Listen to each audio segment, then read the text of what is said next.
Bueno, yo les voy a hablar del libro de Josué y esta es la continuidad de los libros del Pentateuco. Este es un libro que el personaje principal va a ser Josué, que va a ser el que va a tomar el lugar de Moisés después de haber muerto. Él va a dirigir al pueblo de Israel y lo va a animar para hacerle obediente a Dios. Y yo rescaté 2 puntos de este libro, y el primero es que en esta historia nos van a mostrar a Dios como el que pelea por el pueblo de Israel y al pueblo de Israel como el que participa en los planes de Dios. Y el segundo punto es que aunque este libro menciona muchas batallas, no es para que nosotros nos animemos a ejercer la violencia en el nombre de Dios, sino que al contrario, este libro nos muestra cómo Dios se mostró fiel a su pueblo, cómo ejerció su justicia sobre el pecado, pero también cómo mostró su misericordia para los que se arrepintieron de corazón. Okay, muy bien. Gracias, un aplauso a Natalie. Entonces la palabra clave de Josué, ¿cuál sería, hermano? Tú, esfuérzate, sí, de hecho es un mandamiento, pero la palabra clave, ¿cómo fue? Conquista, ¿sí? ¿Cuál es?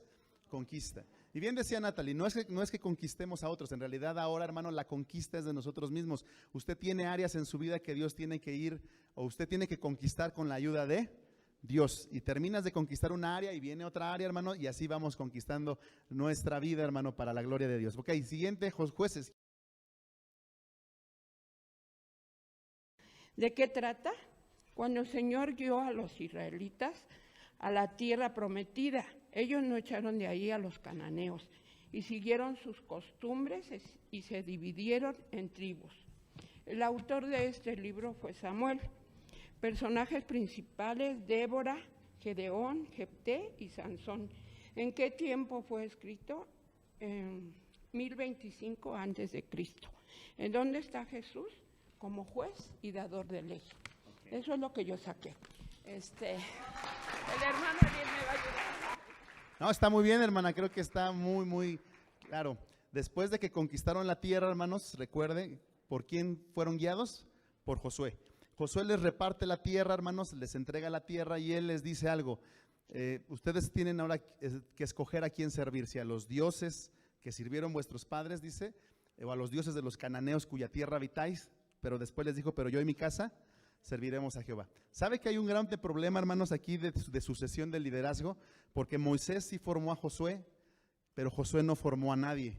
Si algo le tenemos que reclamar a Josué es eso, él no formó un líder después de él. ¿Y qué pasó, hermanos? Pues que en realidad, hermano, el pueblo, dice la Biblia, y así lo dice, que fue un tiempo de anarquía. Cada quien hacía lo que mejor le parecía, ¿verdad? ¿Le suena? ¿verdad? Así como que de repente cada quien hace lo que se le pega a su regalada gana. Bueno, así era, hermano, en el tiempo de los jueces. Como hacían lo malo, caían bajo la opresión de un enemigo, y entonces Dios levantaba un juez y ese juez los liberaba. Pero ¿qué pasaba? Lo mismo, hermanos, volvían al pecado, volvían a ser oprimidos y Dios levantaba otro juez y los liberaba, ¿sí? Y dentro de los jueces más famosos, ya los mencionó mi hermana Lupita, ¿verdad? Están Sansón, ¿verdad? Es de los más famosos. ¿Qué otro juez se acuerda usted, hermano, famoso? Débora, ¿sí? Jefté, Gedeón, ¿verdad? Y aquí están todos, miren, Sansón, Otoniel, Ehud, aquí están mencionados. Y el último juez, ¿quién fue el último juez? Samuel, ¿verdad? Samuel es el último juez. Y como dice bien mi hermana, Jesús, hermano, es el juez principal. Así es que así se muestra, hermanos, en este libro el Señor Jesucristo. Ruth, ¿quién tiene el libro de Ruth? Vente, Jimé. Ruth significa amistad y compañera.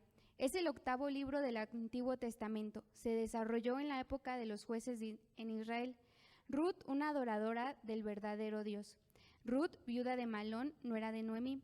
Ruth en el capítulo 1, versículo 16, dice: respondió Ruth: no me ruegues que te deje y que me aparte de ti, porque a donde quiera que tú fueres, iré yo, y donde quiera que vivieres, viviré. Tu pueblo será mi pueblo y tu Dios, mi Dios.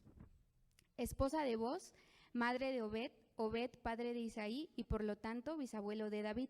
Ruth puso a Dios como prioridad y vio cómo él transformó su vida. Una de las palabras claves es pacto y recompensa, que pues lo podemos ver a Dios ahí, en el pacto que hizo y en la recompensa que obtuvo. Gracias, Jimé. Te faltó pegar tu libro, mira. Como ya nos dijo bien Jimé, Ruth se realiza, ¿verdad? Me olvidó la palabra que iba a usar, en el tiempo de los jueces, ¿verdad? Ahí es donde también ella vive su historia. Curiosamente, Ruth, hermano, no era del pueblo de Israel. ¿De dónde era? ¿Nos dijeron? Era de Moab. Y Moab era un enemigo de Israel, ¿sí? De hecho, algo que nos dijo la hermana Lupita es que un error de Israel fue no haber echado fuera, hermanos, a todas esas naciones que Dios había pedido que destruyeran. Lo interesante, hermano, es que Ruth representa al pueblo gentil, representa a nosotros, a aquellos que sin ser judíos de nacimiento, hermano, un día íbamos a ser adoptados también por él, ¿vale? Entonces, la palabra clave del libro de Ruth, hermanos, es redención, porque lo que hizo Booz con ella, hermano, fue redimirla. Ella, hermanos, usted sabe la historia, era viuda y solamente un pariente cercano podía tomarla como esposa para levantarle descendencia al que había muerto. Y eso lo hizo Booz. Así es que Jesús es ese pariente cercano, hermanos. Era una ley de aquel tiempo, hermanos, de la redención. Usted podía, hermano, perder una tierra, usted podía perder a lo mejor a una persona, y alguien podía venir a redimirla o rescatarla, un pariente cercano que quisiera hacerlo. No siempre los parientes querían hacerlo. De hecho, antes que Booz, había un pariente antes que podía redimirla. Y le dijo, ¿tú quieres redimir a la esposa de nuestro pariente? ¿Y qué dijo él? Yo no quiero, pero Booz sí quiso. Y eso, hermano, habla precisamente de que para hacerlo no era una obligación, tenía que quererse redimir. Y Jesús, hermano, es nuestro pariente cercano porque Él quiso redimirnos y Él pagó el precio para redimirnos, ¿sale? Muy bien, así es la historia de Ruth. Ruth, 1 y 2 Samuel. A mí me tocó 1 y 2 de Samuel. Bueno, como ya nos habían mencionado, acabamos de pasar el periodo donde estaban los jueces. Y este es el periodo donde se acaban los jueces. Empieza una transición nueva para el pueblo de Israel, donde entran los profetas. El primer profeta en el pueblo de Israel es el profeta Samuel. Por eso se llama estos dos libros Samuel. En realidad, en el Torá, que es la Biblia hebrea, se considera un solo libro, pero nosotros lo consideramos dos libros porque se escribió como en dos pergaminos, se podría decir, como en dos estructuras, pero realmente es una. Bueno, el primer libro de Samuel nos explica pues la vida de Samuel y tiene un periodo aproximado de 94 años, que es la vida de Samuel aproximadamente, y el segundo libro dura aproximadamente 40 años, que es el periodo donde entra el segundo rey más grande de Israel, que es el rey David.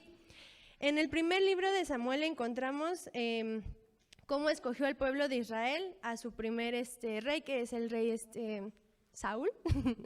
Y ese primer libro se considera el libro celoso, porque el pueblo de Israel pues tenía celos de los otros pueblos porque tenían reyes y ellos no, y ellos querían un rey. Y después se identifica con los celos de Saúl porque tenía celos de David, que fue ungido como también rey de Israel. Y pues creo que ya es todo. Y ya. Muy bien, un aplauso a Suri, gracias. Acá sí puedes poner ajá. Es una transición entre los jueces entonces, ¿verdad? Y el tiempo de los profetas y los reyes. Ajá, ahorita nos van a hablar más de eso. Aquí obviamente está narrado en este primer libro de Samuel, pues son las historias que ya sabemos, como la de David y Goliat, la de Saúl que ya nos explicaron, que fueron pues prácticamente el tiempo de los 3 primeros reyes de Israel. ¿Sale? ¿Quién tiene reyes? ¿Quién tiene primero y segundo de reyes? El libro de los reyes habla de los monarcas, todos los reyes. Dice que hubo reyes buenos y reyes malos, fueron más malos que buenos, pero aunque los reyes de la línea de David fueron desobedientes, Dios siempre estuvo con David. El Señor es visto como fiel, y Él es tanto antes del Antiguo Testamento, como en el Antiguo Testamento, como en el Nuevo Testamento, como en tiempo futuro, siempre será el Rey de Reyes y Señor de Señores. Esto. Muy bien, gracias hermano José. Muy bien, a ver si puede aquí pegar ahí en el tiempo de... Crónicas va de la par, ¿me pasas el papelito, Adam? Va paralelo a Reyes. Si ustedes han leído, hermanos, y recuerdan, después de Salomón el reino se dividió. Vamos a pegarlo aquí. El reino se dividió. De hecho, aquí no sé si alcanzan a ver esta parte de la línea de tiempo. Los reyes negros son los reyes malos. Y los reyes blancos, si los ve, esos son los reyes buenos. ¿Sí ve algunos blancos? Pues son bien poquitos, ¿verdad? Porque la mayoría eran malos, ¿sí? Ahora, el reino, hermanos, estaba compuesto por 12 tribus, ¿usted se acuerda? Primer rey, ¿quién fue el primer rey? Nos dijeron, Saúl. El segundo rey, ¿quién fue? David. Y el tercer rey, ¿quién fue? Salomón. Pero después de Salomón, hermanos, porque Salomón se desvió, dice la Biblia que desvió su corazón por las mujeres, ¿verdad? Esas mujeres, de veras. No es cierto. Las de Salomón, obviamente. Dios entonces dice que le quitó una parte del reino y el reino se dividió. ¿Sí? Se dividió primeramente en 10 tribus. A esas 10 tribus se les llamó el reino del norte y 2 tribus se quedaron como el reino del sur. ¿Cuáles fueron las 2 tribus del sur? ¿Alguien sabe? Judá y Benjamín, ¿sí? Que de hecho se conocía como Judá, al final se terminó conociendo como Judá esas 2 y por eso de ahí viene el nombre de judíos, ¿sí? Del reino del sur. Y el reino del norte, que quedó, hermanos, como 10 tribus, ellos no tuvieron un solo rey bueno, ni uno bueno hubo, hermanos, no hubo un solo rey bueno. Y entonces en este tiempo, hermano, es cuando se da el tiempo de los profetas. Ajá. Reyes está más dirigido a los reyes, hermano, del norte y Crónicas a los no, al revés. Reyes habla más de los reyes del sur y Crónicas habla más de los reyes del norte, aunque van muy paralelos, ¿ok? Y como dijo mi hermano, pues obviamente el rey de reyes, pues es Dios, ¿sí? ¿Quién tiene, hermanos? Ahora, me voy a saltar un poquito aquí porque en el orden bíblico, si usted ve el orden bíblico, ¿qué sigue después de Crónicas? Esdras, Nehemías, Esther, ajá. Pero en realidad, hermano, cronológicamente no sigue eso, hermanos. Seguirían los profetas. Para que vea que la Biblia no está acomodada en orden cronológico. A ver,